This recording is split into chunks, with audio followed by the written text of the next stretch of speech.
Greetings YouTube and welcome to the Blue Corner, and in this video I've got for you guys a Cardfight Vanguard deck profile. A little bit of fun deck here actually, as I decided on a whim to rebuild my oldest deck that I still have, and as the map shows, it's obviously going to be Vermillion.deck.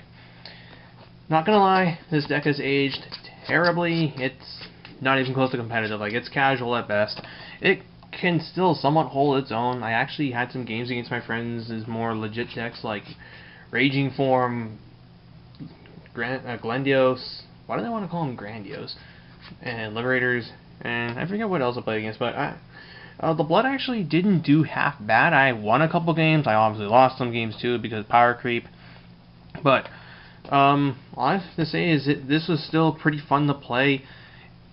I know Vermillion is not the best, but he is still my favorite guy so far. Like, this is my favorite single card in all of Vanguard, much like how Red Eyes is my favorite Yu-Gi-Oh monster and Viraliator is my favorite Pokemon.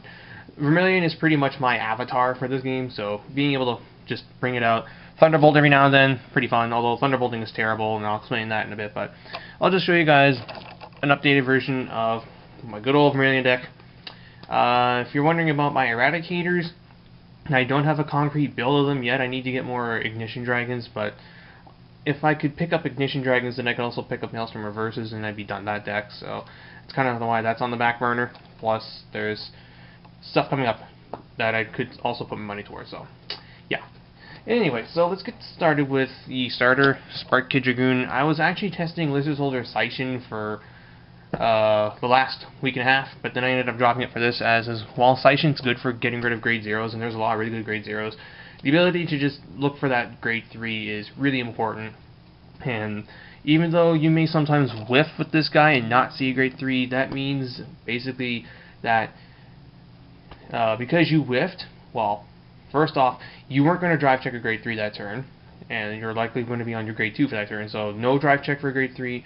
You would have damage checked 2 to 3 grade 3s, no grade 3s there, and when you drew for turn, you weren't going to hit a grade 3, so you would have been grade stuck. So this guy either goes off and gets something, and you're not grade stuck, or he whiffs and you're grade stuck. And if you're grade stuck, then you get a deck shuffle, which means you could possibly play out of being grade stuck. 4K boost is pretty but again, you're going to like put this guy into the soul, and then put down an 8K behind it, which is one of the few things that this deck has going for it over other Narukami variants. You have access to a lot of really good generic cards, and some Eradicator cards can work in here, and we'll get to the ones I am running. Anyway, for the grade 3s, 4 copies of Dragonic Kaiser Vermillion, the Blood, the Cross Ride of Dragonic Kaiser Vermillion. Both of these cards are not what they used to be, largely because they're just too costly. Counterblast 3 is awful on a Vanguard unit, whereas a lot of the really good units work off of Counterblast 1, Counterblast 2, and have better effects than gain a little bit of power and attack the front row. I mean, attacking the front row is nice and all, but it's, for the amount of resources that you're giving up, it's just not as great. Especially when the upcoming Brawler, Big Bang Knuckle Dragon, does the same thing as Vermillion, but for much less Counterblast 2. And his Cross Ride Knuckle Buster is Counterblast 1 in attack 4 things. So you can see why this guy's Counterblast, or this guy's Limit Break, is not the best. I mean, it's still okay every once in a while if you think you can pull off the Thunderbolt and unflip the damage, then why not? I mean, the Blood's extra critical actually does help now and then. If you're down 5 damage to their 3 and they decide to no-guard it, then you immediately close the gap and potentially hit a critical and kill them. So I do like the Ultimate Break now a little more, but it's still not that great. The main draw to using Vermillion these days is the fact that it's a cross ride, and at the moment it's probably the second best Narukami cross ride that the clan has, next to Vowing's Saber Dragon Reverse. And yeah, that's basically like you have a 13k base, which is great on defense. It means your opponent's 11k attackers will no hit if you put a 10k down, because at most they can hit 21,000 damage. And on offense, put a big monster behind him and he can swing for 21,000 at most, which is actually a little difficult to guard, because if you were swinging for only 16,000, they could put down 10 and a 5 to 2 pass and 2 10s to no hit. But when you're swinging for 21, they have to put down 2 10s and a 5 to no hit, as opposed to 2 10s for a for 2 hits. So, yeah. That's the main appeal to using the blood is for the big beat sticks. And speaking of beaters, 4 copies of the 12k attacker, every deck runs these, so this should be no different. 3 copies of Dragonic Kaiser. This is what I would rather use my Counterblast on. Counterblast 2, pick off anything that's grade 2 or lower, which is the things you want to hit anyway, because why would you kill grade 3 rear guards when they can't intercept? So, meh. More importantly though, unlike the Eradicator units, this guy can hit back row, which is really good, and basically allows him to be a potential +2 in that he'll pick off a back row and then he'll swing at a front row, and if the thing dies and they lose, I pretty much retire an entire column, and if they protect the card, then I knock the card out of their hand for, yeah, just one guy. So Counterblast 2, get rid of 2 cards, basically. That's my idea behind them. And I'll probably run a couple of these in Brawlers, just because being able to hit back row units is really good, and that deck is really cheap on Counterblast. 3 copies of Garuda the Damage on Flipper. I'm running 3 on Flippers in my Eradicator, so no difference there. 2 copies of Thunderstorm Dragoon, the 10k. I'm running 2 10ks in my Eradicators, in that 10ks are really solid turn 2 ride. Swinging with this guy and a 5k behind him means he's 15, so if your opponent puts a 10k shield down, they're at 19, so you hit a 5k, you bust over it, and you do damage. And more importantly, when they're swinging at you with a 5k behind them, they're swinging for 14,000. If you put a 10k down, that's a no-hit, because you're at 20,000, so if they hit one trigger, they go to 19, and therefore no damage. So 10k is really good defensively, but I don't want to have too many of these, so I'm only running 2. And just 1 tech copy of Dragon Dancer Julia. When this thing is placed on Vanguard or Rearguard, you check the top card of your deck for Narukami. If it's a grade 1 or 2, you superior call it. Otherwise, the rest gets shuffled into the deck. She's a really nice one-of, builds up field presence in a deck that doesn't really build up field presence. 7k is really low for defense, so that's why I don't run very many, because she's a terrible turn 2 ride. But you just call her on Rearguard. Superior call on 8k behind her, so now I'm swinging for big beats, and then she can just intercept to stop an attack.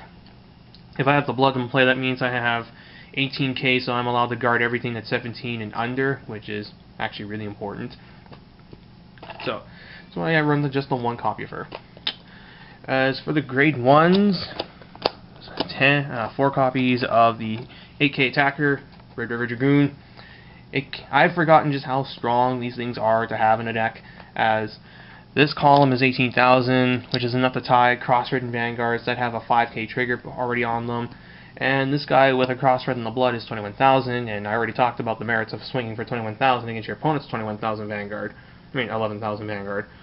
So, yeah, these things are really good, and I'm hoping that Brawler have a generic 8k. I don't think they do. Most good grade 1s are 7ks because they have effects, so yeah. Red River Dragoon still has his merits in a deck like this, and Dungaree, even though Dungaree is terrible. 4 perfect guards, because they're pretty much required. 1 of them is an Eradicator, because I can't find my 3rd regular gold. I think I traded it. 2 copies of Eradicator Bonfire Caster. This is one of the few Eradicators that work with generic Narukami support. So, if I have an Narukami Vanguard and my opponent has 2 rear guards or less, I can drop a card and draw a card. So, helps me filter through my deck. 2 copies of Rising Phoenix, because I have Soul, might as well use it. And for triggers, 4 heal, 6 crits, and 6 draws. Standard ratios, to some degree. Most decks will probably do 6-6 for crits draws, or 7-5 in one fashion, usually towards crits. And that's kind of really it for the deck. Like, not a whole lot I can really say about Vermillion, in the fact that he's a beast. I just like Vermillion as a unit, so I like to play with it now and then, but yeah, like, this deck hasn't really been all that great since Eradicators came out, and once Brawlers are out, the one thing that this has over even Eradicators is, yeah, been completely outdone by Big Bang Knuckle Dragon and Big Bang Knuckle Buster. But oh well, that's just how the game is.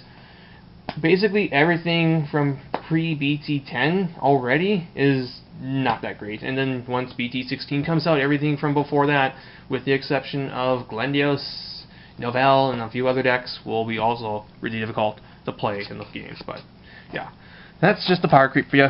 In any case, though, that's my Vermillion deck, and that's kind of really all I got. I don't have any new decks to show you guys. I might be picking up Liberators. I don't know yet. I'll see, because Blue Frames do look fun. Providence Glare looks fun, and we're getting him in December, so that might be something to look out for. But more or less, though, if I'm going to be dropping any more money on this game, it'll be to pick up your Graysoul or Genesis, and in order to pick up Brawlers, because, yeah, that's going to be a thing.